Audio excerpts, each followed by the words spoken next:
Bismillahirrahmanirrahim. Assalamualaikum warahmatullahi wabarakatuh. Alhamdulillahirabbil alamin. Assalatu wassalamu ala syamsil mursalin wa qamarin nabiyyin wa sidratil muntahal arifin sayyidina wa maulana Muhammadin wa ala alihi wa ashabihi ajmain. Amma ba'du. Halo kepada para pemirsa Al-Amin TV, kembali lagi bersama kami di channel YouTube Al-Amin TV, tentunya di Ngontren, ngobrol di pesantren. Kali ini Ngontren hadir dengan tema yang sedikit berbeda dari episode-episode sebelumnya. Kalau nggak salah sekarang Ngontren episode keempat, dan bersama saya di sebelah kanan sudah ada Ceng Imat, dan juga di sebelah kirinya udah ada para pendamping santri putri atau biasa kita sebut dengan musyrifah. Ada Bu Alpi yang baju hijau dan juga ada Ibu Penny. Ibu Penny harap malu karena orangnya agak pemalu. Boleh masuk Om. Kali ini bahasan kita cukup sederhana sebetulnya, karena kita selama di pesantren itu tentunya berkecimpung dengan keseharian anak-anak. Jadi yang akan kita bahas pada Ngontren kali ini adalah berbagi pengalaman, mulai dari pengalamannya Ceng Imat, Bu Alpi, dan juga Bu Penny di pesantrennya masing-masing selama mereka sebelum menjadi seorang muslim dan muslimah seperti sekarang. Tentunya mereka juga pernah mengalami dunia pesantren terlebih dahulu atau pernah mengalami menjadi seorang santri. Nah, kita akan kupas tuntas dulu dari Ceng Imat, dari Bu Alpi, dan juga Bu Penny, pengalaman mereka selama menjadi santri, kemudian menjadi seorang mudabir, menjadi seorang santri senior yang diberikan kepercayaan untuk membantu pengurus, kemudian juga menjadi seorang mudaris atau menjadi seorang pengajar, dan juga pada tahap sekarang menjadi seorang muslim dan muslimah, yaitu sebagai seorang pembimbing dan juga pengajar tentunya. Katakanlah pembimbing atau pengajar di pesantren ini sebagai wakil dari para orang tua santri. Kami ucapkan juga salam silaturahmi, salam hangat kepada para orang tua santri pesantren Peradaban Al-Amin dimanapun berada. Semoga semuanya senantiasa sehat dan dilindungi oleh Allah Subhanahu wa Ta'ala. Baik pemirsa, kita kembali ke topik utama. Kita akan tanyakan dulu kepada Ceng Imat pengalaman beliau selama menjadi santri dulu seperti apa sih? Assalamualaikum Ceng. Damang. Alhamdulillah saya Ceng. Ceng. Kade tohilap kita Ceng dimakan. Ya mohon maaf ya, tapi maksudnya ini karena udah cukup lama kita libur ngontren, tapi mudah-mudahan tidak mengurangi dari esensi ngontren itu sendiri. Tujuannya kita untuk mensiarkan dan juga menyampaikan pesan-pesan kebaikan yang datang dari pesantren, khususnya dari pesantren Peradaban Al-Amin. Mudah-mudahan kedepannya kita bisa berkontribusi dan juga kolaborasi dengan pesantren lain. Iya, lanjut, sorry dipotong. Mungkin bisa ditanya dulu sebelah situ dulu. Oh, Aceng dulu aja lah. Gimana Ceng, pengalaman dulu zaman pesantren? Yang mana dulu nih? Selama jadi santri dulu Aceng pesantren di mana? Sebelumnya udah diceritain ya guys ya. Dulu saya pesantren di pondok pesantren Al-Falamiru Garut, Tarogong Kidul. Tempatnya di Tarogong Kidul, Samarang. Masih Indonesia tapi? Indonesia. Soal pengalaman banyak sih kan, pengalaman tidur di WC. Oh, apalagi? Ya kalau disebut pengalaman banyak tuh biasanya ada 1 sampai 5 poin lah yang bisa disebutkan. Pengalaman yang mungkin mengesankan bagi Aceh selama menjadi seorang santri. Yang paling mengesankan itu pernah keciduk. Keciduk ngapain Ceng? Yang paling mengesankan itu pernah keciduk waktu main di luar. Keciduk sama pimpinan. Rasanya tuh seperti bugil, seperti tidak pakai baju, tidak pakai busana, Seperti ditelanjangi. Dalam keadaan, ya tentunya dalam keadaan bermaksiat lah. Jadi Aceh sedang melakukan kegiatan yang tidak tarbawi, Iya, kemudian ketahuan oleh pimpinan pimpinan. pesantren. Jadi rasanya itu seperti Seperti ditelanjangi. oke, dapat dipahami. Apalagi Ceng yang jadi pengalaman berkesan selama menjadi santri. Terus Campur aja nggak apa-apa. Mau Indonesia, mau Sunda, mau Arab sekalian juga ada. Padahal. pengalaman yang baung-baung ya. Karena waktu pesantren tuh gimana ya, kebanyakan yang bangor ya.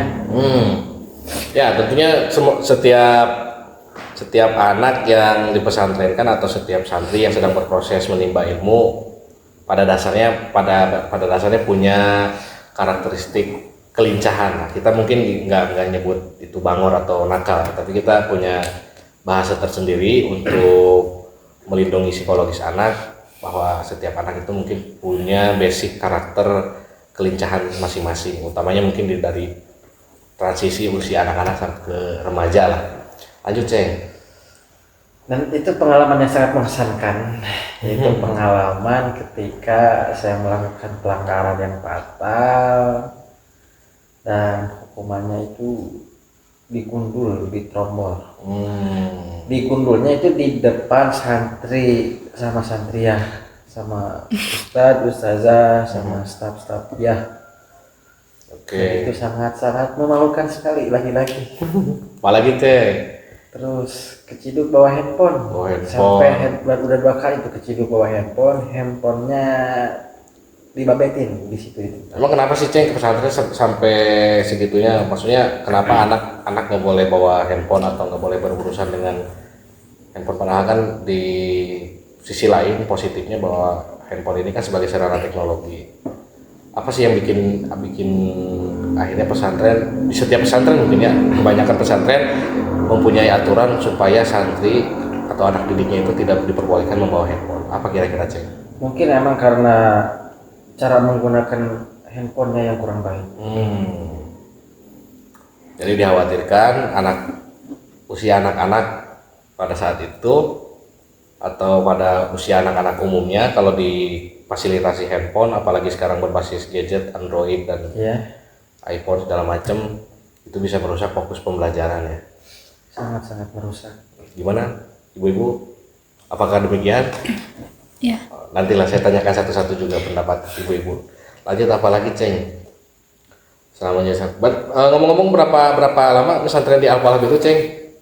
Di Al-Falah Biru kurang lebih 8 tahun. Sebelumnya di STKIP kurang lebih 2 tahun. Betul. Berarti kurang lebih 10 tahun Aceh pesantren. Ya, Luar ya biasa. sebentar lah. Ada ini silakan disapa kepada keluarga besar pesantren Aceh yang lama. Salam silaturahmi kepada guru-guru dan juga teman-teman sekalian. Untuk semua guru-guru saya yang terutama yang di Bogor, di Jonggol tuh Bang Arsep Al-Ghazali, terima kasih sudah mengajarkan saya betapa hebatnya menjadi seorang santri, betapa luar biasanya menjadi seorang santri.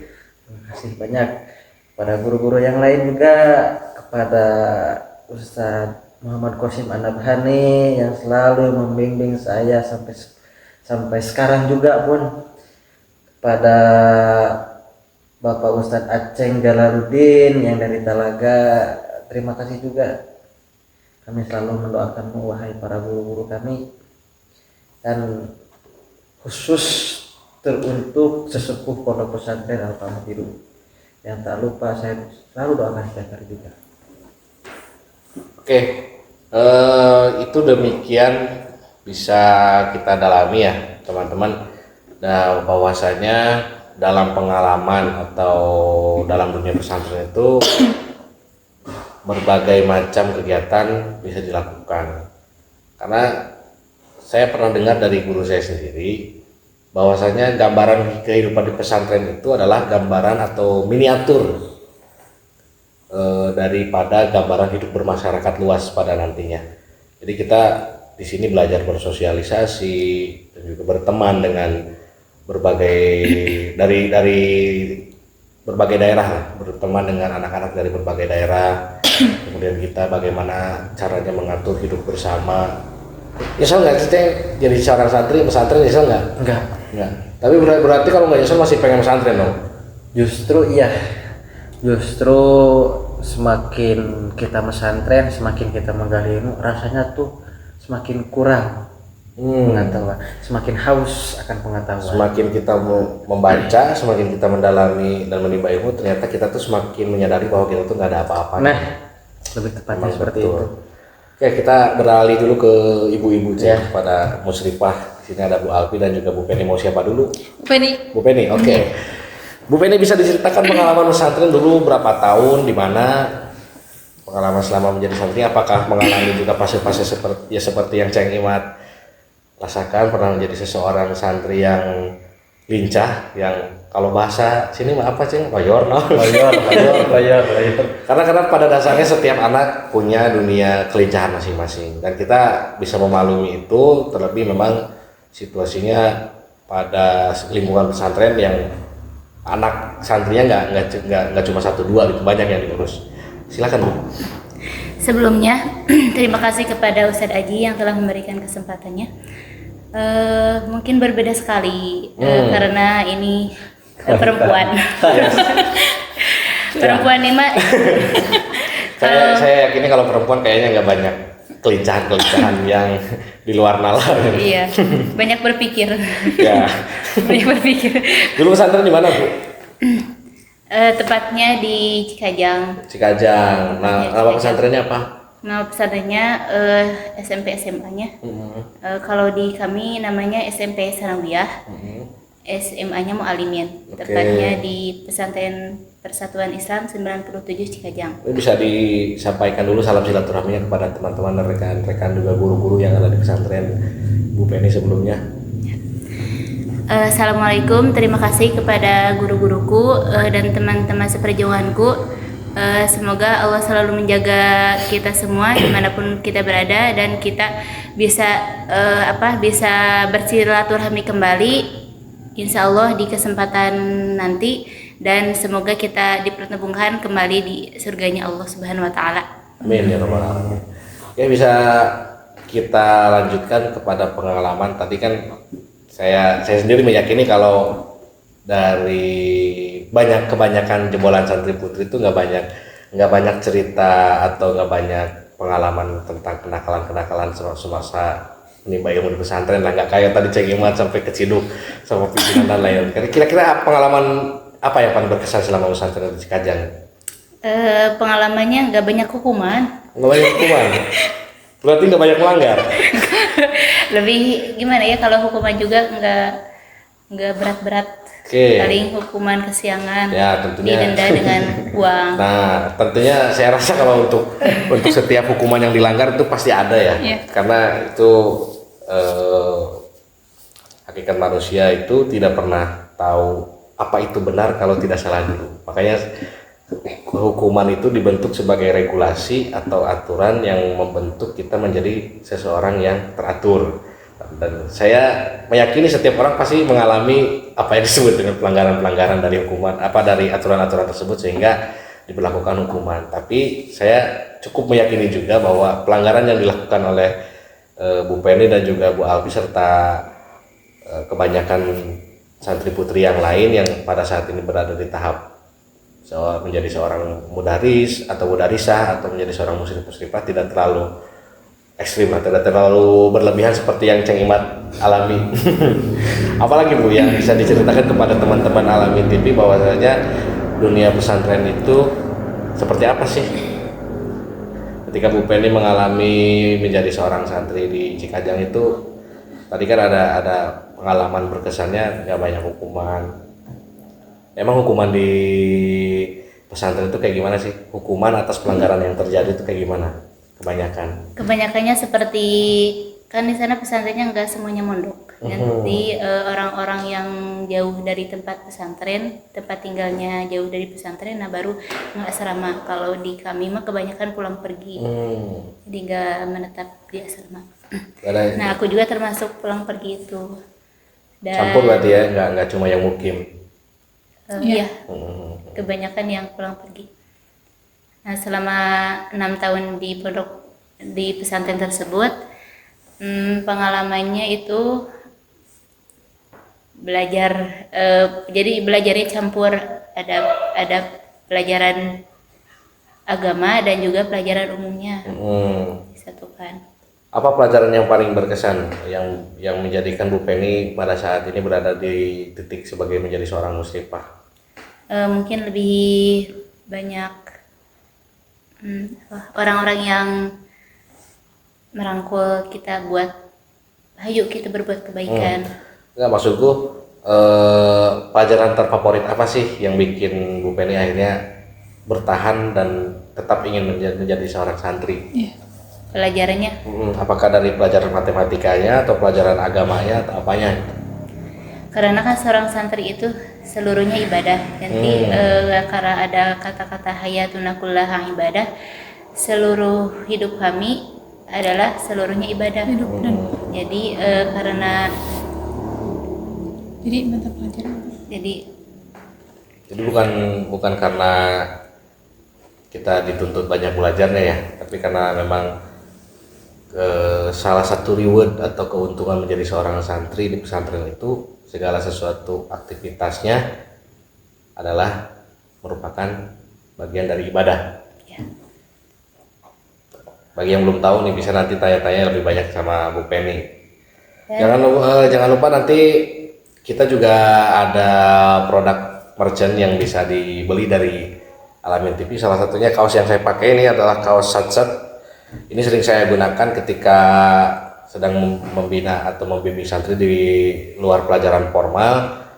Saya sedang mengkampanyekan khususnya untuk diri saya sendiri supaya lebih giat dalam beraktivitas dan beribadah, dan juga kita selalu sigap dalam menangani setiap permasalahan yang ada. Jadi kita terus belajar untuk menjadi seorang problem solver dan juga menangani setiap persoalan-persoalan yang datang baik itu dari dalam maupun dari luar pesantren. Ada lagi Bu yang bisa diceritakan? ada. Jadi ketika pengalaman terbesar itu ketika sudah lulus dari muallimin itu ya setingkat SMA. Tingkat SMA. Nah di sana ketika sudah 3 bulan keluar dari SMA, lulus dari SMA, ada seorang teman yang mengajak bukan kuliah tapi rumah tahfidz. Rumah tahfidz di tepatnya di Bandung. Namanya Rumah Tahfidz Hamalatul Quran. Nah beliau mengajak saya untuk daftar ke sana dan qadarullah mendapat beasiswa full sampai selesainya. Dan di sanalah banyak pengalaman yang dikumpulkan bersama para pejuang Al-Qur'an. Oke, berarti pertama pesantren di Cikajang, kedua di Rumah Tahfidz.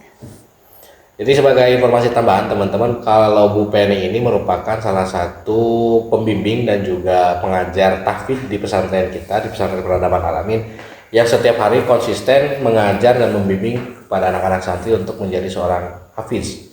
Dimulai dari tahapan-tahapan yang paling ringan, kemudian juga memperbaiki bacaan-bacaan, dan juga bagaimana tata cara menghafal yang baik dan benar, dan menguatkan hafalan. Semuanya nanti bisa teman-teman tanyain, bisa teman-teman nanti berinteraksi langsung, tanya-tanya langsung kepada Bu Penny.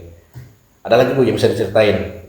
Ada satu pengalaman lagi itu tempatnya lebih jauh dari kota Bandung. Gimana tuh? Nah setelah pulang dari Bandung, saya pergi dulu di rumah karena qadarullah ada sesuatu hal yang harus diselesaikan gitu ya. Jadi tinggal dulu di rumah selama kurang lebih 6 bulan. Nah di sana juga saya berpengalaman ini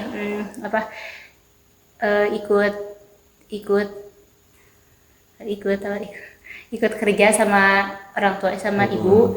Nah di rumah Bantu-bantu lah ya. Bantu-bantu ya di suatu warung gitu, di satu toko. Nah pernah itu sama 2 bulan itu karena capek kerja gitu ya dari pagi sampai sore, jadi murajaah juga terbengkalai gitu ya, nggak sesuai jalur gitu. Sempat tertunda lah ya. Sampai tertunda.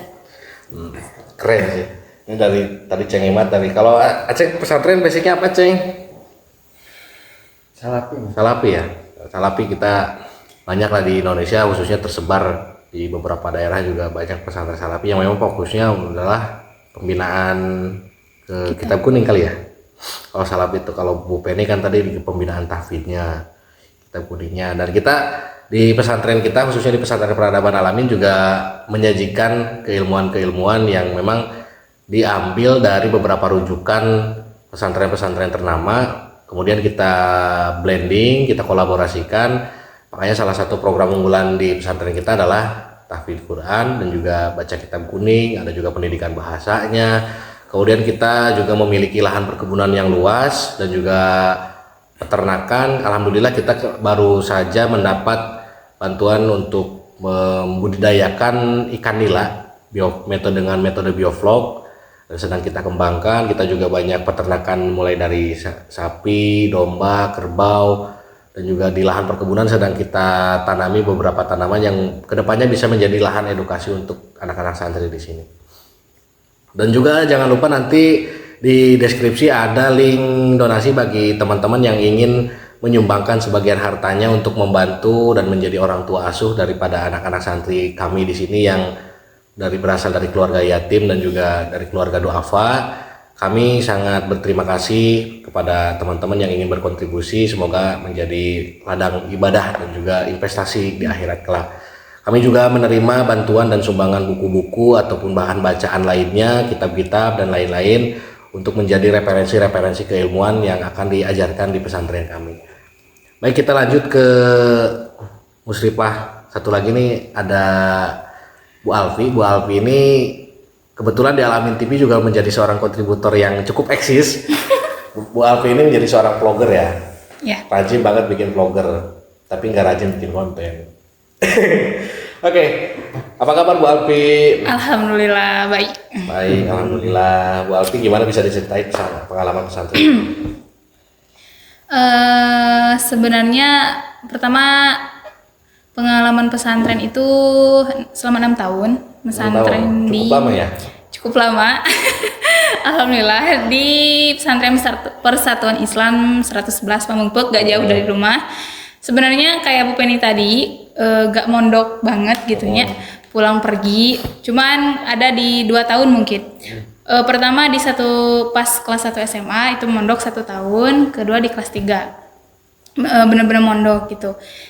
Selama mondok itu tentunya banyak banget pengalaman-pengalaman yang menyadarkan bahwa oh ternyata bersyukur banget Allah pilih saya menjadi seorang santri. Yes. Karena menurut saya ketika teman-teman saya, tentunya semua orang punya banyak teman gitu ya. Ada yang nyantren, ada yang enggak gitu. Ketika ketemu misalnya, ketika kita dari pakaian saja sudah beda gitu. Terus dari obrolan, dari bahasan, semuanya beda gitu. Tapi bukan berarti kita menutup diri untuk tidak berteman dengan mereka. Justru kita lebih bersyukur karena oh ternyata ketika saya menjadi santri, saya dibentengi dengan minimal aturan pesantren. Ketika saya takut misal akan ketemu ustadz gitunya, sebelum takut ke Allah gitu. Tapi alhamdulillah gitu, kejagalah intinya mah gitu. Terus yang menjadi pengalaman itu ketika tentunya belajarnya ya Om ya, karena menurut saya belajar di pesantren itu tidak sama seperti belajar formal di sekolah. Apa itu bedanya? Bedanya, kita itu bisa sebebas dan leluasa mungkin tanpa ada jangka waktu kayak jamnya gitu Om. Kan kalau sekolah itu jam pertama misalnya 1 jam seberapa. Kalau di pesantren dulu nggak bisa nyampe, kalau misalnya masuk dari habis isya pulang jam 10, kadang jam 11, itu benar-benar kita diskusi bareng dengan kiai kita atau ustadz kita, benar-benar seleluasa itu, dan kita bebas berekspresi gitu. Jadi banyak kesempatan dan juga peluang-peluang buat kita mendalami berbagai macam keilmuan yang nggak terbatas dengan waktu pendidikan reguler yang terbatas 1 sampai 2 jam tertentu gitu nggak ya? Iya. Terus apa lagi ya yang bikin berkesan gitu ya? Tentunya kobong nggak sih Om? Kobong kan asrama gitu ya. Kita kasih tahu nih kepada teman-teman yang nggak tahu kobong itu, biasa kita sebut kobong itu karena memang dunia pesantren banyak istilah lah, Iya, iya. terutama Ada istilah kobong, Kobong, sakan, asrama, banyak. kobong, sakan, asrama itu barangnya sama kok. Iya. Cuma dulu kita ininya ada asrama kadang kobong gitu. Nah, mungkin di kobongnya sih kayak kita habis ngaji, makan bareng gitu. Terus Yes. kita kan kalau perempuan itu kayak ada misalnya dilarang bawa make up, ada yang sembunyi-sembunyi bawa make up, terus kita ini gitulah gitu ya. Terus Ya, apa memang lagi? pernah dengar juga di beberapa pesantren memang ada yang melarang santri Iya. putrinya untuk bersolek. Iya. Terus apa lagi ya? Ketika misal ada pengurus nih tidur, semuanya sudah jam tidur, kita matiin lampu, kita tidur, tapi kan udah pergi nyalain lagi lampunya, ngobrol lanjut lagi. ngobrol. Iya, itulah yang bikin kangen masa-masa selama Ya. menjadi santri gitu. Nggak heran emang. Iya, kayaknya semua deh ya. Om. Kayak kebanyakan lah. Enggak semua, kebanyakan maksud saya. Jadi itu sih kayak kebandelan gitu. Terus dan gini kan sekarang di sini jadi pengurus gitu ya, dan nggak menutup kemungkinan ketika anak-anak santri itu pasti kayak ngomongin kita di belakang itu pasti, dan itu kealamin sendiri. Ya. Itu dulu kadang kalau kita agak suka, padahal kalau dipikir sekarang karena kerasa mungkin ya, oh ternyata gini jadi pengurusnya, oh wajar sih dulu pengurus kayak ngerasa berdosa gitu, minta maaf ya khususnya kepada Ustadz Nova. Ya, silakan disampaikan salam Ustadz silaturahminya. Nova, mohon maaf dulu kayak misal bangun nih. Kenapa kesiangan? Ini Ustadz ngerjain tugas, padahal enggak ya, itu tadi ngobrol ngobrol gitu. Bikin alasan. Iya, pokoknya maaf banget sama pengurus. Mudah-mudahan lelah kalian menjadi lilahnya Allah gitu ya. Terus apa ya? Sebenarnya banyak sih ya Om. Terus pernah satu kejadian, kalau tadi kan ngomongin bandel gitu ya. Pernah kita tuh dulu mau ada event gitu di pesantren teh. Kata pengurusnya kita semua beres-beres nih gitu kan. Habis ujian pontren kan itu lumayan ya Om. Yeah. Ujian pontren itu kan semua mata pelajaran tentang ini diujiankan gitu, dan dalam 1 minggu gitu benar-benar kayak kita tuh butuh refreshing gitu. Satu angkatan gitu, yaudahlah kita mau main ke laut aja gitu. Emang ada, boleh. Boleh itu kan Pesantren emang boleh refreshing, Ceng? enggak, waktunya libur gitu Om, jadi kayak ada acara waktu libur. waktu libur gitu, dan itu tuh jam sekolah cuman kayak masih ini karena acaranya pontren jadi sekolah ya udah dibebasin gitu. Dan kan tadi dibilang tadi Om, jadi teman-teman aku ini banyak yang dari luar yang nggak mondok gitu, jadi banyak yang iya gitu, jadi banyak yang bawa kendaraan, jadi ya udah yuk kita main aja gitu. Ke laut gitu ya Om, berangkat. Tapi itu nggak aneh. Iya, dan kita tuh benar-benar menikmati banget pas di laut teh. Jadi ketika orang lain sibuk beres-beres, dan itu teh kita posisinya lagi menjabat, kalau di umum OSIS gitu ya Om. Kalau di aku mah RGUG namanya. RGUG teh singkatan dari Rizalul God dan Ummahatul God. Iya, jadi RGUG gitu. Ya. Nah, terus main gitu kan, pas udah kita janjinya itu pulang jam 9, tapi udah jam 11 nih belum pulang, kita lanjut. Dan itu kita semua berenang, tapi kadarullah ya Allah mah benar-benar negur kita langsung, itu kita mau tenggelam Om. Waduh. Itu asli, cerita asli, Ngeri banget, bener-bener si ombak nate mau menggulung kita, dan itu teh teman aku sampai jilbabnya nggak ada Om. Aduh. Saking kok ini, jadi apa ya, kita tuh dari situ, malah temen aku mah bilang gini, ya Allah aku mau tobat aja. Saking ininya, saking apa namanya, saking Auto tobat tuh. Iya, jadi kita teh pas habis itu langsung kita teh mikir, mungkin ini deh teguran dari Allah, harusnya kita tuh tanggung jawab sama pekerjaan kita, harusnya kita itu di sana bantuin guru-guru kita malah main. Itu langsung pulang, dan benar sih kita di sana kena marah, kena hukuman. Tapi kita dari situ jadi sadar bahwa tanggung jawab itu nomor 1 gitu, Iya. daripada segalanya. Dan itu mulai kapok, dan kita satu angkatan itu agak trauma selama 2 tahun kita kalau ke pantai gak berenang. Karena kejadian itu sih ya. Teringat apa ya istilahnya, kalau seorang tua tuh kualat, Iya. kontan dibayar. Iya betul sih. Terus apa lagi? Tapi kan untungnya masih selamat. Iya, alhamdulillah itu sih, kita masih ada, Allah kasih umur sih. Apa lagi ya? Hiburan lah. Iya. Tapi yang jadi pertanyaan gini nih, kan dunia pesantren itu tadi yang Bu Abi bilang, kalau di pesantren itu kita punya waktu yang cukup luang dan juga bebas untuk menggali berbagai macam keilmuan. Tapi tentunya dengan kepadatan jadwal dan kegiatan yang berlangsung di pesantren, terjadi di pesantren Ceng Imat, Bu Penny, Bu Abi, pasti dong satu masing-masing dari kalian tuh mengalami apa yang disebut dengan kejenuhan. Banget Om, ada. Karena apalagi ya kalau yang berasal di pesantren Salafi kayak Cek Imat, mulai dari belajar ngalogat, ngapalin nadoman, segala macam kitab, itu pasti ada jenuhnya. Apalagi yang tahfidz. Dia pun di rumah tahfidz kayak Bu Penny, nggak kebayang kayak gimana jenuhnya. Sehari-hari ketemu dengan bacaan yang sama, dilakukan secara berulang-ulang, dan nggak ada aktivitas lain. Kebayang ya jenuhnya. Kumaha Aceng mengatasi kejenuhan yang terkeceng. Ini supaya bisa di-share kepada teman-teman santri dan juga teman-teman di pesantren luaran sana untuk mengatasi kejenuhan. Bahaya cara mengatasi kejenuhan Nabi Bakar. Mau diceritakan? Apa yang bikin bahaya emang? Kan tadi ya salah satunya kan tadi ada bentuk refreshing ini bisa kita disebutnya riklah. Iya. Riklah. Saya tuh kalau jenuh, kalau nggak main ya tidur. Nah kalau tidur saya tuh nggak biasa kayak santri yang lain. Paling sebentar itu sehari semalam. Buset. Itu mah Bukan tidur, simulasi ini ya. latihan meninggo ya. Lama Pak, paling 2 hari setengah lah tidur.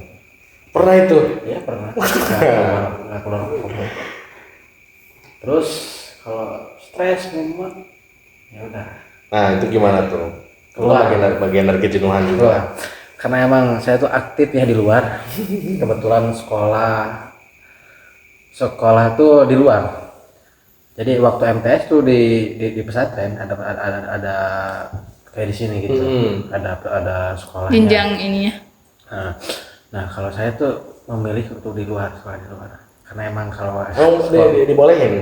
Maksudnya kan emang ada nih pesantren yang memang dia memfasilitasi santrinya untuk sekolah di lingkungan pesantrennya atau bahkan memang sekolah di lingkungan luar. Tapi juga ada yang memang ketika si pesantren itu menyediakan sekolah tersendiri, kemudian tidak memperbolehkan untuk sekolah di luar.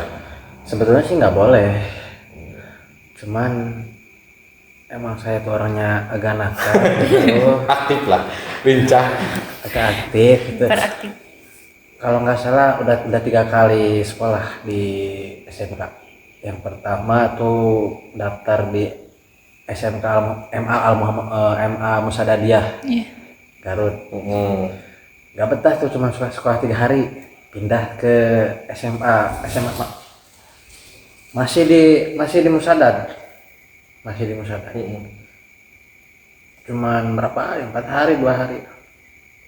Jenuh lagi. Itu cuman daftar ngabisin duit. Udah. Terus daftar lagi di Kurota Ayun 1, Kurota Ayun Pusat. Itu di mana? Masih Garut juga? Samaran. Itu cuman daftar, main-main doang. Untungnya itu belum ngasih uang, cuman main-main, kenal sama teman-teman. Dah. Maksudnya kurang nyaman lah.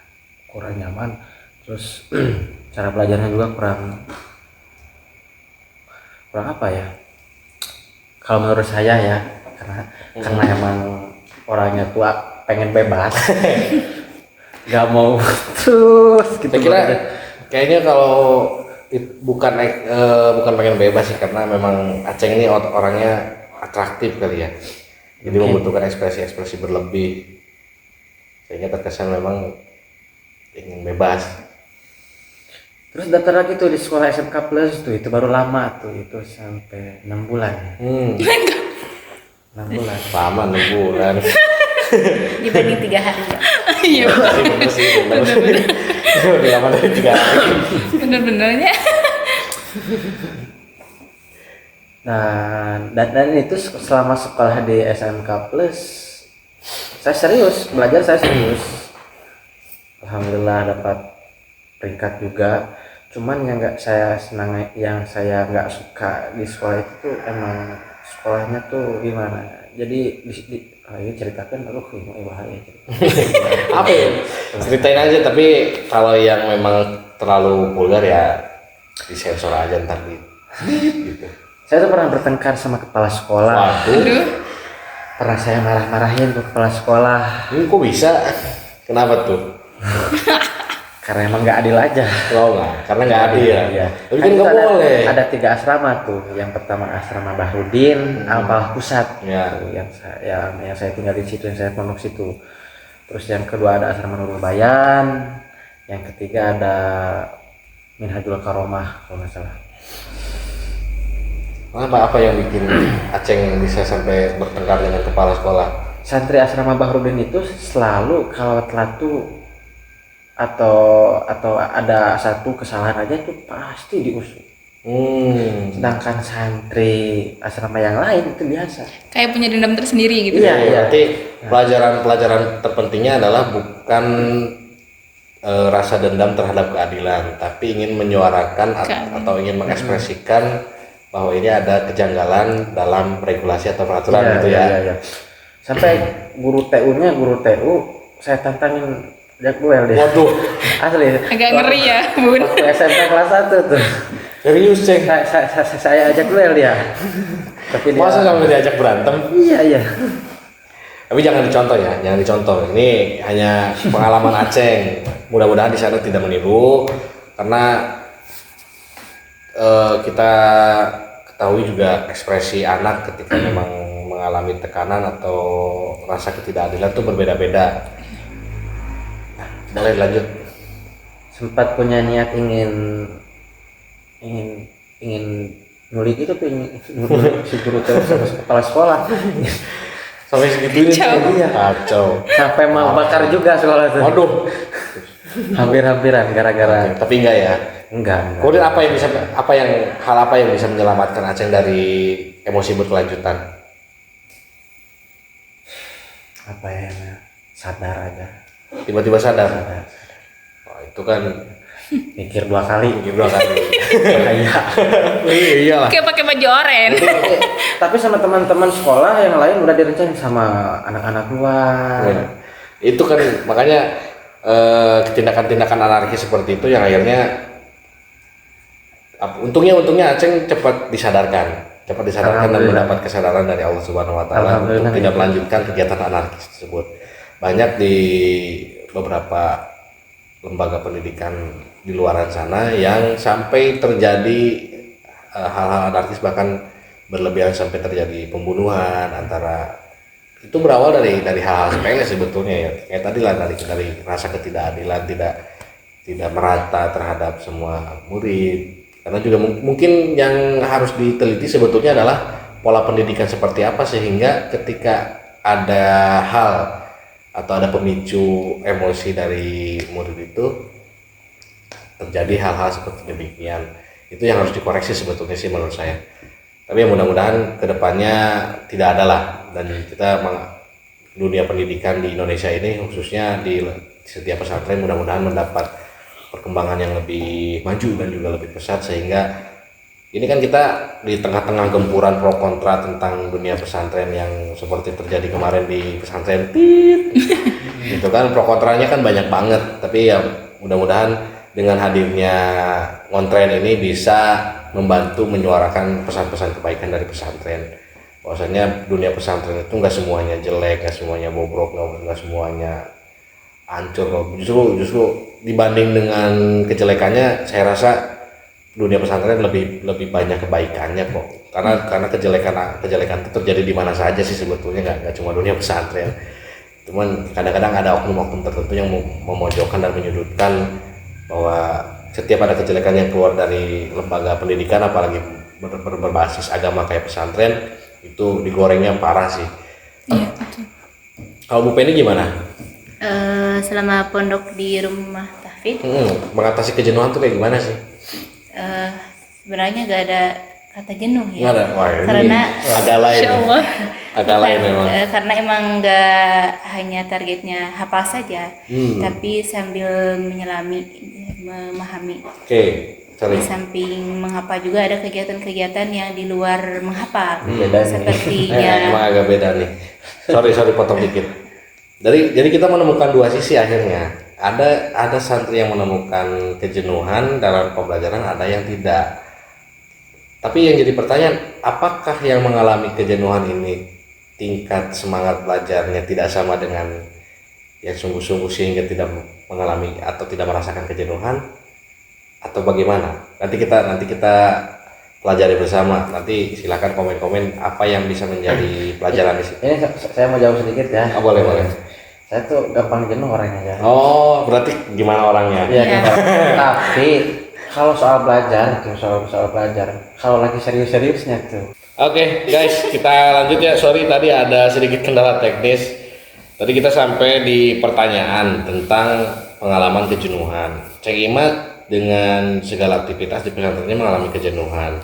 Bu Penny dengan segala bentuk aktivitas di pesantrennya tidak mengalami kejenuhan. Ini pertanyaannya adalah, apakah kejenuhan itu dilandasi atau terjadi karena orangnya atau karena ada sesuatu hal apa yang bisa menimbulkan kejenuhan?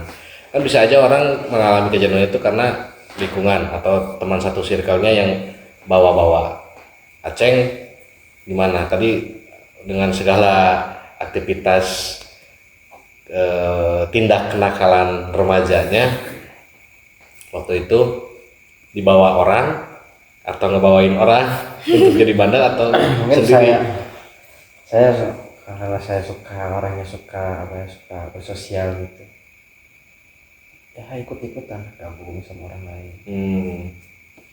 Ikut-ikutan. Nggak mandiri bandelnya enggak? Ya mandiri. Oh, mandiri. Justru iya mandiri karena saya nakalnya bukan sama santri, tapi saya sama anak-anak luar gitu. Ya. Tapi kalau Bu Penny kan enggak. Tapi karena sedikit tadi sebelum ada kendala teknis, Bu Penny menjelaskan Bu Penny tidak mengalami kejenuhan karena ada target-target yang harus dicapai, dan itu merupakan kebaikan-kebaikan sesuai dengan hadis Nabi. Tadi gimana hadisnya Bu? Bisa disampaikan kembali biar kita semua tahu. Jadi hadis itu menjelaskan bahwasanya Rasulullah SAW bersabda bahwasanya satu huruf Al-Quran yang kita baca itu adalah 10 kebaikan. Tetapi Rasul tidak mengatakan bahwa alif lam mim itu satu huruf, tetapi alif satu huruf, lam satu huruf, mim satu huruf. 3 huruf alif lam mim yang kita baca itu dikalikan 10 kebaikan, jadi 30 kebaikan. 30 kebaikan. Bayangkan kalau emang satu ayat itu kita ulang-ulang sehingga kita target hafal, berapa banyak kebaikan itu insya Allah. Dan itu berlaku ya. Kita dapatkan. Setiap kita ulang-ulang pun kebaikannya pun berulang-ulang juga. Yang kebaikan itu menjadi keberkahan sehingga kita dihapus dosa-dosanya insya Allah dengan wasilah membaca Al-Quran itu. Ya, kebayang ceng Al-Quran menurut keterangan kita ambil yang 6.666 ayat. Seayat nanti sabaraha huruf kali 10 kebaikan. Palingannya rewardnya bagi seorang penghafal Quran itu luar biasa, adalah di akhirat kelak akan diberikan mahkota baik bagi penghafal dan juga bagi orang tuanya. Betul begitu? Betul. Karena emang targetnya bersahabat dengan Al-Quran. Jadi ketika tidak ada sahabat dari golongan manusia, misalnya kita gak ada yang menemani, biasa saja karena emang sahabat kita Al-Quran.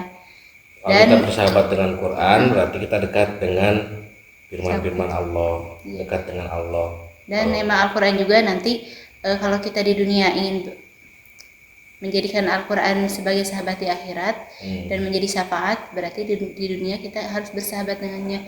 Jadi kalau Al-Quran kita duakan, Al-Quran itu mudah untuk meninggalkan kita. Jadi bukan kita yang bukan Al-Quran yang butuh kita, tapi kita yang butuh Al-Quran itu. Kapten Tsubasa ya, Ceng mau ingat film Kapten Tsubasa. Quotes lah Kapten Tsubasa teh kan supaya bisa jago main bola teh berteman dengan bola. Pun sama ketika ingin kita motivasi kita ingin menjadi penghafal Quran, maka kita harus dekat dengan Quran. Gitu ya Bu ya, kurang lebih. Ya dengan wasilah menghafal dan membaca Al-Quran tentunya kita dekat dengan Allah. Ketika kita dekat Allah dengan pemilik segala sesuatu di alam dunia maupun di akhirat, pasti kita bisa meraih itu semuanya. Tapi tujuannya tentunya bukan hanya urusan kita pengen duniawi atau untuk alasan ukhrawinya, bahkan kita pengen cuma pengen sunnah, nggak gitu juga kan. Tujuan kita memang lillah. Ya, jadi setelah kita emang menjaga Al-Quran, nanti timbal baliknya Al-Quran yang menjaga kita. Jadi serasa Al-Quran itu Menjaga. yang menjaga perilaku, perbuatan, perkataan. Jadi perangai kita dan juga pedoman. Kenapa akhirnya Al-Quran ini menjadi pedoman hidup bagi umat muslim? Karena perilaku hidup seorang muslim itu sudah diatur sedemikian rupa seperti yang dijelaskan di dalam Al-Quran, dan itu yang membedakan umat muslim dengan umat lainnya. Betul ya? Gitu ya. Kalau Bu Penny gimana? Bu Penny, Bu Alpi. Bu Alpi gimana Bu? Tipe nih. Bu Alpi ini salah seorang yang tipe. Dia tipenya bukan hanya di ketikan HP, tapi sampai ke Emang penting ya Om Dimi? biar tahu aja kalau misalkan nanti ada bacaan yang tipe, udah di disclaimer dari awal. Kalau mengatasi kejenuhan ya Om, mungkin beda dari yang lain. Ini nggak tahu aneh nggak tahu enggak. Kalau saya mah jenuh. Kalau saya mah jenuh bilang. Oh langsung To the point sama guruna, sama ustadznya. Ustadz saya jenuh gitu. Atau enggak gitu. Oh gini, aku mah pernah komplain sama ketua yayasan, sama kepala sekolah. Bener-bener ini sama nih barbarnya nih. Kalau ini kan emang laki-laki nih deket hampir baku hantam. enggak sampai gitu sih Om. Aku mah kayak menyampaikan tapi secara baik-baik gitu. Ketika yang lain, jadi gini, aku mau nanya dulu, udah jenuh gak sih kalian gitu ke teman-teman teh? Ya nih jenuh misalnya gitu. Gimana ya? Ya udah kayaknya misal di pelajaran ini kita butuh kayak yang diperbaiki, kayak metodenya atau gimana nya. Ya udah kita bilang sama ustadznya gitu. Jadi kita lebih ke aku gitu ya, khususnya aku kalau jenuh ya bilang sama gurunya, Ustad abdi jenuh, kumahanya ieu teh sok naon di jenuhna. Jadi kita ngobrol gitu. Ngobrol sampai Kak, oh berarti titiknya di sini kamu cari jenuhnya. Cari solusi gitu. Kalau aku mah nggak bisa, kalau jenuh tidur nggak bisa. Jadi atau jenuh atau kayak Bu Penny nggak pernah merasa jenuh, itu nggak mungkin sih. Karena kalau kita ngulang-ngulang setiap harinya kegiatan itu kan pasti ada jenuhnya ya Bu. Saya sendiri merasakan. Iya. Kita melakukan aktivitas yang sama, terlebih yang sifatnya dengan dekat dengan bacaan tahiyat kita atau Quran, dengan bacaan yang sama, sehebat-hebatnya, sekeren-kerennya targetan kita ada lah itu pasti. Tapi kalau buat Bu Penny, kieu pisan. Iya betul sih. Harus dicontoh guys. Jadi itu langsung ngobrol aja. Terus kalau itu kan jenuh, kalau stres atau capek gimana itu juga pernah ngalamin. Khususnya kayak ngejabat di tadi ketika organisasi gitu. Kayak kan tugas banyak, apalagi mualimin atau SMA tugas banyak, tugas praktek banyak. Kan dulu aku tuh nggak mualimin sih Om, basisnya SMA. Jadi jurusannya IPA. Otomatis kan kalau IPA itu ya banyak praktek biologinya, fisikana gitu kan banyak lah gitu ya. Praktikum banyak banget tuh. Iya gitu. Sampai ke jadi pulang sekolah misal jam 2:30 nih. Pulang ke Kobong itu persiapan mau sholat maghrib, kadang nggak mandi itu isya. Jadi kita bener-bener capek gitu.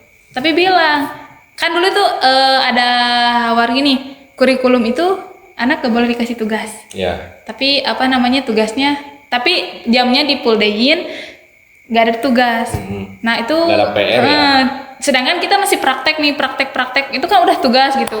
Dulu pikirnya dangkal kayak gitu, padahal kan itu praktek juga untuk kelancaran kita belajar gitu, supaya lebih tahu aja gitu. Protes kan ini katanya nggak ada tugas, kenapa Ustadz ada tugas gitu. Kita kan capek gitu, bener-bener kayak protes. Kalau nggak ada tugas, ini kan gitu sama Ustadznya ngobrol gitu, yang lain diam, aku doang yang sebenarnya pro kontra sih kalau di sekolah pada pesantren dikasih tugas itu, karena gini, salah satu nilai positifnya ketika diberi tugas itu sebagai ajang latihan untuk mematangkan materi yang telah dipelajari. Ketika tidak diberi tugas, dikhawatirkan lupa terhadap pelajarannya. Cuman yang jadi pro kontra memang ya inilah, karena dunia manajemen dan dunia manajemen, khususnya manajemen pendidikan itu nggak pernah selesai dan terus berkembang, dan ya itu salah satu ciri dari peradaban yang berkembang lah. Tapi mudah-mudahan kedepannya para pemangku kebijakan, Menteri Pendidikan dan juga kita doakan mudah-mudahan pimpinan yang bisa memimpin negara Indonesia ini kedepannya bisa membimbing rakyatnya yang lebih baik, dan juga para Menteri Pendidikannya juga bisa memberikan regulasi pendidikan yang lebih mantap lagi supaya kita melahirkan generasi-generasi yang lebih maju. Tapi sih kalau dipikir lagi Om, justru ketika tugas-tugas itu praktek-praktek itu yang paling dikenang. Apa tuh? Karena- Tapi serius deh, kalau memang praktikum anak IPA tuh emang berkesan. Dulu gitu tugasnya itu kita kayak ngebedah kadal Om. Nah, Ngebedah kadal, ngebedah katak, ngebedah ikan, burung. Kita tuh benar-benar ditugasin benar-benar. Dan aku baru tahu kadal itu kayak bau banget, emang bau. bau banget. Terus kita itu praktikumnya itu benar-benar kayak kita kan kerangka gitu, Iya. tentang judulnya kerangka gitu, kerangka hewan, kerangka manusia. Nggak boleh ada yang copot Om, si tulang atau si cucukna gitunya. Sedangkan itu tuh bener-bener kecil dari tahu Om pindang, cucukna kan tipis, lebih tipis kadang. Dan itu tuh bener-bener pusing, bener-bener stres gitu. Jadi Iya. kita tuh Tapi pengen cerita juga deh pengalaman dulu. Emang kalau dibilang kadal itu bau, emang bau dulu tuh pas lagi saya ngalamin pas lagi usia anak-anak lah. Jadi waktu lagi main layangan kan ada bangkai kadal. Tapi nggak tahu kadal itu habis berantem dengan hewan lain mungkin ya. Dia kepalanya bolong tuh. iya. lagi musim-musimnya petasan korek. Iya. Ditanamlah tuh si petasan tadi bolongannya sama temen, terus dibakar, otomatis meledak tuh. Tapi maaf nih ya sebelumnya, mohon maaf kalau ini sedikit menjijikan, otomatis hancur, juat, kena cerat, muntah dah tuh, bau serius. Emang bau banget ya Om. Iya, Bau emang banget dan bau. baunya tuh gak bisa nggak ada yang di nggak bisa hilang dalam sekejap. Betul, kita benar-benar. Terus emang kalau pengalaman bersama kadal tuh kayak gitu. Terus kayak kalau praktek-praktek di tumbuhannya gitu, kayak kita datang ke satu tempat gitu, bukan tempatnya, halaman sekolah kan ada rumput banyak, rumput parang domba teh naon sih Om? Apa sih? Jukut lah gitunya naon gitu. Jukut buat Kita cari tahu nama latinnya, terus teh asalnya dari mana, sampai pikir kenaon sih ieu teh gitu, sampai ke buah Padahal mau nangka. ditanya di akhirat. Iya gitu bener Om, tapi justru itu yang serunya sih. Jadi, nah ini juga jadi catatan bahwa santri itu tidak menutup untuk belajar Ya, tentang tapi umum itu gitu. penting Jadi lah untuk diketahui. ya kita seimbang lah gitu ya. Itu juga harus perlu tahu gitu. Di lain sisi agama. Jadi anak IPA tuh dulu saya juga ngalamin Iya. yang namanya bedah jaringan Iya. sel dari tumbuhan. Jadi ada ngambil dari salah satu sampel daun atau tanaman apa gitu dulu teh. Kemudian diperbesar pakai mikroskop, diteliti ini jaringan, kan ada jenis tumbuhan tuh ada di kotil, monokotil nih. Iya, Udah dari akarnya segala macam tuh kita pernah teliti juga. Kalau untuk praktikum kimia kita pernah bikin sabun. Iya sih seru banget kalau itu sih jadi anak IPA gitu. Tapi at least semuanya mungkin saya bisa mengatakan gini lah, semuanya pasti mengalami fase capek, Iya. tapi tidak mengeluh. Itulah yang Iya. akhirnya tidak menjadikan sebuah kejenuhan untuk menjadi penghalang dalam mencapai target. Kira-kira apa sih yang bisa teman-teman sampaikan dari Ceng Imad, Bu Alpi, Bu Penny untuk memajukan dunia pesantren, khususnya di pesantren kita sendiri nih, karena kita juga masih banyak menerima masukan-masukan dan kita terbuka terhadap masukan-masukan tersebut berkenaan dengan pola pendidikan yang terus berkembang dari satu zaman ke zaman yang lain. Dari waktu ke waktu kita terus berkembang. Kita juga memahami regulasi pendidikan yang dikeluarkan oleh Menteri Pendidikan seperti apa, dari Kementerian Agama seperti apa. Kita juga mengikuti regulasi yang ada dan juga sebisa mungkin kita menerapkan apa yang sudah ditentukan dan sudah dirumuskan untuk pesantren kita sendiri, bahwasanya salah satu yang menjadi ciri khas di pesantren kita itu ada yang disebut dengan dasa jiwa. Aman? Enggak mati lagi? Oke, aman lah. Ada yang disebut dengan dasa jiwa pesantren peradaban alamin. Ini adalah dasa jiwa itu adalah 10 jiwa yang harus dibangun dalam konteks karakter building, dalam pembentukan karakter, mulai dari jiwa keikhlasan, jiwa patriotik, jiwa kedermawanan, jiwa kepatuhan dan lain-lain. Itu yang kita terapkan di sini untuk mencetak kader-kader generasi-generasi santri yang berakhlak mulia, yang unggul dalam prestasi, tangguh dalam kompetensi, santun dalam budi pekerti, gitu kan, sehingga menjadi generasi yang dilindungi oleh ilahi, itu kan, IKB kan itu tadi. Gitu. Ya mudah-mudahan kita juga bisa menerapkan semua apa yang sudah menjadi panduan untuk anak-anak di kita di sini, dan juga kita berharap kepada teman-teman sekalian, kepada para orang tua untuk mendukung terus perkembangan pendidikan khususnya di dunia pesantren, karena kalau melihat perkembangan zaman dengan segala kecanggihan teknologi zaman sekarang tuh sedikit prihatin sebetulnya. Iya, betul. Apalagi udah banyak banget kemarin kasus di media sosial terjadi berbagai macam kejahatan yang berasal dari medsos, utamanya ke anak-anak usia remaja, anak-anak di bawah umur. Itulah mengapa penting perlu pendidikan berbasis agama khususnya pesantren. Kami sangat menyarankan itu supaya kita sebagai orang tua memiliki generasi yang memiliki pondasi agama yang kuat. Khawatirnya kita nanti sebagai orang tua dihisab, itu pasti ya, mungkin pasti Pak. Pasti dihisab di akhirat kelak apabila anak-anak kita tidak diberikan pendidikan agama yang baik. Itu bisa membawa martabat kehidupan kita sendiri sebagai orang tua menjadi tidak baik dan lain-lain lah. Mungkin itu sih yang saya harapkan. Mungkin teman-teman juga punya harapan yang sama. Ya, sama. Apalagi nih yang mau dibahas mengenai pengalaman pesantren? Ya, cukuplah karena ini judulnya kan pengalaman. Cukup dulu ya. Nanti kita lanjut di episode berikutnya karena masih banyak banget yang harus kita obrolin berkenaan dengan pengalaman dan juga harapan serta cita-cita kita semua di sini sebagai seorang muslim dan muslimah. Terlebih nanti ada para guru, para asatidz yang akan kita undang untuk di Montren, ngobrol di pesantren, khususnya untuk menyuarakan kebaikan-kebaikan yang datang dari pesantren peradaban alami. Silakan kepada Ceng Imad, ada salam terakhir atau quotes tersendiri untuk disampaikan kepada teman-teman di luar sana. Kita konsisten dan komitmen untuk menyuarakan kebaikan. Saya cuma pengen berterima kasih pada orang-orang baik dan berterima kasih pada orang-orang yang selalu ingin berbuat yang terbaik, mendoakan maksudnya.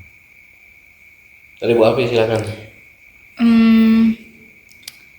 Mudah-mudahan semua yang ingin menjadi santri ataupun orang tua yang ingin mempesantrenkan anaknya, mudah-mudahan Allah kasih kelancaran dari segi rezeki, dari umur, kesehatan, segalanya gitu. Amin, amin. Karena ini tuh seperti tadi Om bilang, fondasi ketika misal orang tuanya sudah nggak ada, orang tuanya tidak akan. Oke, sorry guys, tadi kita ngalamin lagi kendala teknis ya. Tadi dari Ceng Imad pesan dan kesan kebaikannya, karena kita memang berkomitmen dan serta mudah-mudahan kita konsisten untuk terus menyuarakan kebaikan yang datang dari pesantren. Silakan sekarang dari Ibu Alpi.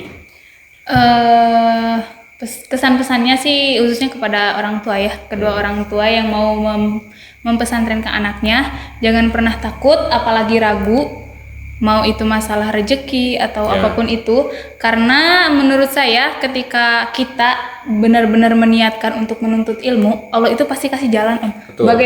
Bagaimanapun caranya, asal kitanya mau berikhtiar. Ya, gitu. khususnya di pesantren kita ini nggak membebankan urusan biaya ya. Iya.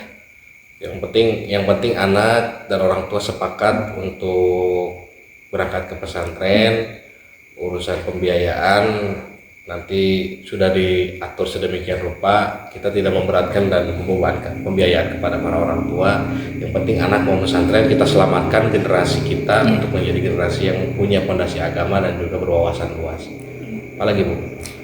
Mungkin itu, terus apalagi ya, itu dia. Jadi ketika anak sudah punya fondasi yang kuat, mau itu orang tuanya jauh ataupun sudah tidak ada misalnya, anak itu bisa benar-benar terarah gitu. Ketika sudah dibentengi dengan agama Islam ataupun kaidah-kaidah yang lain yang bisa menuntun, yang bisa mengarahkan dirinya gitu. Itu sih. Karena itu kerasa sendiri sih ketika apalagi dulu pernah kerja gitu, setelah lulus kerja, dan dampak dari pesantren itu kerasa banget. Oh ternyata ketika, dan terutama istiqomahnya sih yang susah, dan aku benar-benar berusaha istiqomah untuk mempertahankan apa yang sudah dipelajari di pesantren sampai akhirnya Allah kasih jalan lagi, hidup saya harus di pesantren lagi, dan itu benar-benar harus disyukuri. Keren. Dan itu harus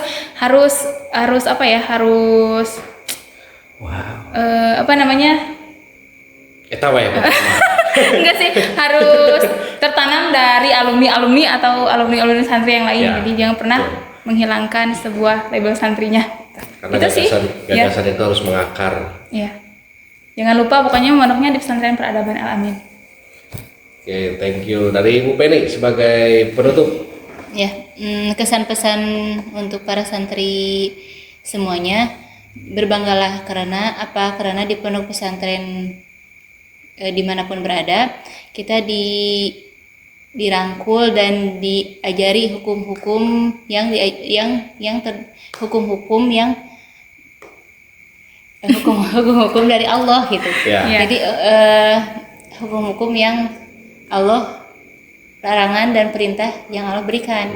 Jadi tahu gitu ya, Bu. Jadi tahu mana yang Batasan-batasannya. batasan-batasan yang kita Harus lakuin lakuin di dunia ketika nanti untuk bekal di akhirat. Jadi kata-katanya adalah ambillah di dunia untuk menjadi bekalmu di akhirat, dan jangan mengambil di dunia untuk menjadi penghalangmu di akhirat. Catat tuh. Ambillah di dunia untuk menjadi bekalmu di akhirat, dan janganlah ambil di dunia sehingga menjadi penghalang di akhirat. Kami dari segenap muslim dan muslimah serta kru Al Amin TV yang bertugas menyampaikan terima kasih kepada para pemirsa dan teman-teman sekalian yang setia menonton konten-konten kami. Jangan lupa doakan kami supaya bisa istiqomah untuk menyuarakan kebaikan. Terima kasih atas semua dukungan. Jangan lupa like, comment, share, and subscribe. Kita ketemu lagi di ngontren berikutnya hanya di Al Amin TV. See you next time. Wassalamualaikum warahmatullahi wabarakatuh. Waalaikumsalam.